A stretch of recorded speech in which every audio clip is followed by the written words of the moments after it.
अभी अभी मजा नहीं आया, प्लीज और तेज बजाइए ताकि इन बच्चों की जो इफर्ट्स है वो उसको वैल्यू मिल सके। Thank you so much.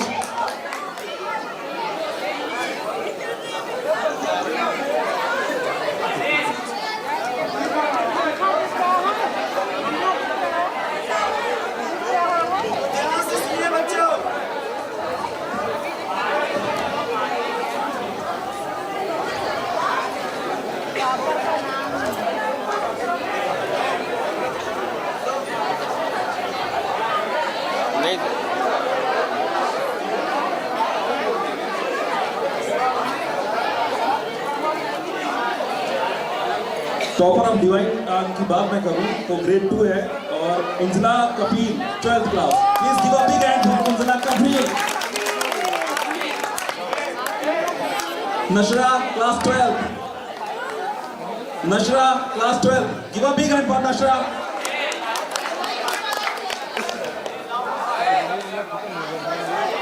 Amrit Kalash class 9, Amrit Kalash class 9, give a big hand.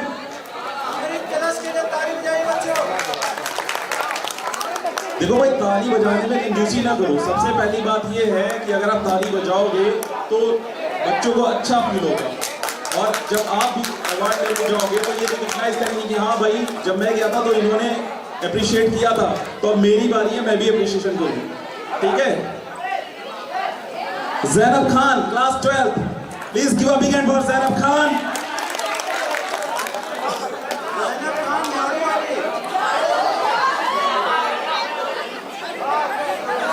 Shehnaaz class 10, Shehnaz class 10, Iqra class 12, Shehnaz class 10, Iqra class 12।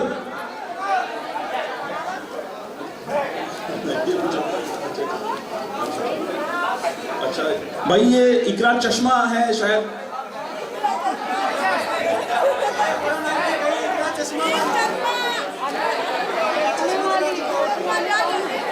ये आइडेंटिफिकेशन के लिए भाई, इसको ऑड वे में मत लीजिएगा। Iqra Raziq class 12, Lakshmi Sahu class 12, Sneha class 12, Sania Ansari class 12। ये सारे बच्चे जो हैं, जो टॉपर हैं ग्रेड 2 के, इन सब के लिए एक बार जोरदार तालियां बजा दीजिए।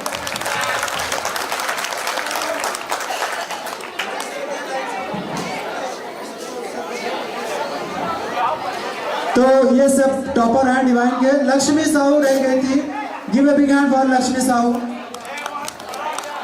सर इनको सम्मान देंगे और इसके लिए फैसल सर समय चाहेंगे 2 मिनट अभी। अच्छा कॉल है, ठीक है, बुलाते हैं सर। तो एक एक करके नाम फिर से बोलूँगा और आप आगे आ जाएं और सर आपको दे रहे हैं जो ले लीजिए। उंजिला कफील,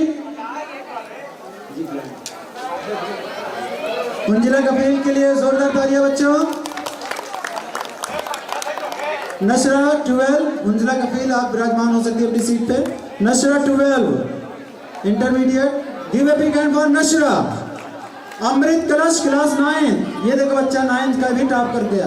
give a big hand for Amrit Kalash. 2 शब्द कहना चाहेंगे बेटा Amrit. Zainab Khan class 12, give a big hand for Zainab Khan. बोलना चाहेंगे 2 शब्द। शहनाज, ये तो बोलेगी जरूर, class 10, give a big hand for Shahnaz. Cameraman हाँ चल रहा है, फोकस से सही, 2 शब्द कहिए। Thank you so much divine sir. Iqra चश्मा क्लास 12, चश्मा कहाँ गया, तुम्हारा तो नाम ही बदल गया। गिव अ बिग हैंड, 2 शब्द कहना चाहेंगे। Thank you all of you. Iqra Raziq, आइए क्लास 12 हैं। Lakshmi Sahu class 12, give a big hand for Lakshmi. बोलना चाहेंगे। Thank you. स्नेहा हमारी एंजल भी हैं, देख लीजिए हमारी एंजल डिवाइन की, जो डिवाइन के बेहतर बनाने के लिए लगी हुई है। इसके लिए तो जोरदार तालियां बच्चों। और सर सम्मान दे। Give a big hand for Sneha. दो शब्द कहना चाहेंगे? Sania Ansari, angels of divine और topper of divine. Give a big hand for Sania. सब कुछ कहना चाहेंगे? Thank you, thank you. तो शाकिर सर से दो शब्द कहलाना चाहेंगे। आप बच्चे ध्यान से सुनो बेटा, बहुत अच्छी बातें करते हैं और बहुत प्यारी बातें बताते हैं जो आपके लिए मोटिवेशन है एक। तो सर से दो शब्द कहना चाहेंगे, ज़्यादा समय नहीं लेंगे सर। बहुत बहुत शुक्रिया मुश्ताक साहब।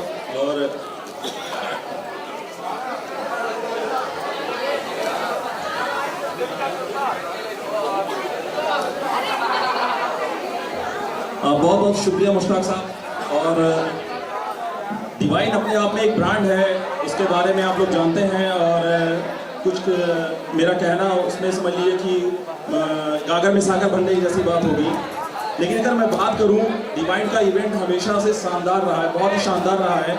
और जितने बंदे यहाँ पे बैठे हो सारे, एक बार ताली बजा दो डिवाइन के लिए। आपका अफेक्शन कितना चाहिए डिवाइन के लिए, कितना ज़्यादा है? सारे बंदे ताली बजाओ, अफेक्शन दिखना चाहिए भाई। बहुत बढ़िया है, ये सारे बंदे ना बहुत एनर्जाइज है, बहुत अच्छा, शाबाश। और ये जो एंजल्स खड़ी हुई है पीछे, ये इवेंट को हमेशा बहुत ही खूबसूरत बना देती है। बहुत ही बढ़िया इनका जो प्रेजेंटेशन मोड होता है ना, ये बहुत ही शानदार होता है। तो इन एंजल्स के लिए, इन बच्चियों के लिए भी एक बार जोरदार ताली बजा दीजिए। आप सब सारे बंदे ताली बजा दीजिए। मुश्ताक साहब का मैं शुक्रिया अदा करना चाहूँगा। यहाँ बहुत सारे बंदे बैठे हुए हैं, बहुत सारे मेरे बड़े भाई भी बैठे हुए हैं। उन सबका मैं शुक्रिया अदा करना चाहूँगा कि मुझे मौका फराहम हुआ है कि आपसे दो बातें कहूँ और कुछ अपने एक्सपीरियंस शेयर करूँ। हालांकि बहुत आला तजुर्बे वाले लोग यहाँ बैठे हुए हैं जिनके सामने मैं कुछ भी नहीं हूँ, लेकिन फिलहाल मैं अपने दो शब्द आपके साथ शेयर करना चाहूँगा। क्या आप लोग स्टोरी सुनना चाहोगे? कोई स्टोरी सुनना चाहोगे? तो आज मैं जो स्टोरी सुनाने जा रहा हूँ ना, तो बहुत शानदार स्टोरी है और ये मैंने कहीं भी नहीं सुनाई है, पहली बार। ठीक है, तो सुनना चाहते हो सारे बंदे? हैंड रेज करो सारे बंदे। लग रहा है इंटरेस्ट नहीं है। बहुत शानदार लाइफ चेंजिंग स्टोरी है। अच्छा सुनो, ये कहानी है मिस्र की। ये कहानी है मिस्र की। मिस्र में एक राजा था। राजा, उसका राजपाट जो था बहुत ज्यादा बड़ा था, बहुत ज्यादा बड़ा था। उसके दो बेटे थे और राजा बूढ़ा हो चला था। तो उसको ये फिक्र रहती थी कि भाई ये जो मेरा राजपाट है ये कौन संभालेगा? क्या इनको मैं दे दूं, बड़े बेटे दे दूं या छोटे बेटे दे दूं? अगर मैं किसी एक को भी दे देता हूं तो दूसरे के साथ नाइंसाफी हो जाएगी, है ना? ऐसा है ना कि नहीं है? नाइंसाफी हो जाएगी। तो उसने कहा एक काम करते हैं, एक प्रतियोगिता ऑर्गेनाइज करते हैं और जो जीतेगा उसको राजपाट मेरे बाद मिलेगा। ठीक है? तो दोनों बच्चों को बुलाते हैं। नाम रहता है चीमा और अजूर। क्या नाम रहता है? चीमा और अजूर। ठीक है? तो कहते हैं कि जो सबसे पहले पिरामिड बनाएगा उसको मैं राजपाट दे दूंगा और सबको टाइम दिया जाता है कि भैया आपको 2 साल के अंदर बना देना है पिरामिड। जो आपकी मैक्सिमम टाइमलाइन है वो 2 साल की है। तो दोनों खुशी खुशी चले जाते हैं और इस कंडीशन पे सारे एग्रीड होते हैं कि हाँ भैया चलो ठीक है, इसमें जो प्रतिभावान होगा, जो योग्य होगा, उसी को गद्दी मिलेगी, वही राजा बनेगा। तो ये इस कंडीशन पे दोनों एग्रीड हो जाते हैं। चीमा जो होता है वो पिरामिड के लिए तैयारी करने लगता है, एक स्ट्रक्चर बना लगता है, बड़ा सा पत्थर लेके आता है, उसको बनाता है, उसके बाद उठा के दूसरा पत्थर रखता है। लेकिन अजूर जो होता है उसने अभी कोई काम किया ही नहीं, उसने कोई काम नहीं किया था। जबकि चीमा का लगभग स्ट्रक्चर तैयार हो जाता है। धीरे धीरे कर 3 महीने गुजरते हैं, 6 महीने गुजरते हैं, स्ट्रक्चर उसका धीरे धीरे तैयार होने लगता है।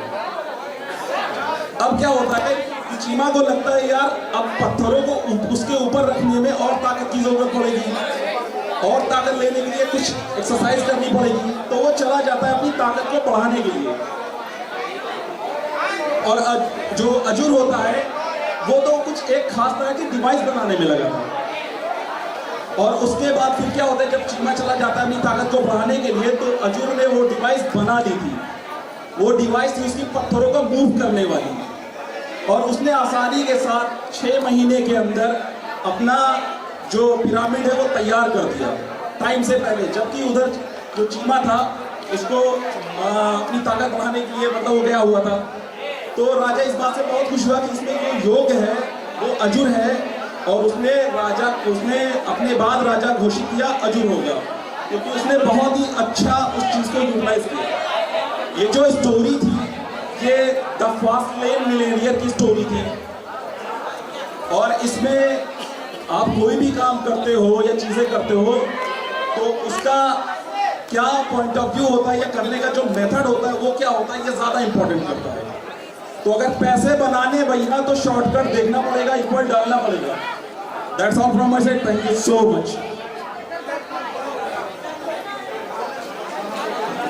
Thank you.